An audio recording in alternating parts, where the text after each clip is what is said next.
Kita tengok jawapan Dora. Kak Lia, benda apa paling gila Kak Lia buat masa kecil?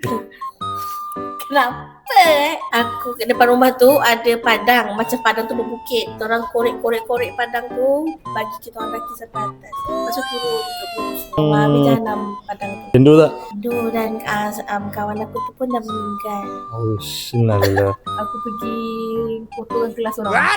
Apa yang kau fikir? Sebab kelas selalu menang. Aku Oh. potong dalam kelas tu. Aku bakar satu kotak tisu dalam rumah. Lepas tu kantoi dengan mak aku kena grounded sebulan. Tak boleh keluar rumah dah.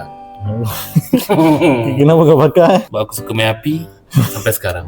Aku pernah pukul abang aku punya kepala pakai mangga kunci tu. Berdarah weh kepala dia. Uish. Sampai sekarang aku tak lupa. Aku ambil katak, aku baling sebab aku ingatkan katak tu boleh terbang. Aduh, kata jadi apa mati. Mati, katak tu mati. Cuba komen nak tanya apa lagi kat tim kita.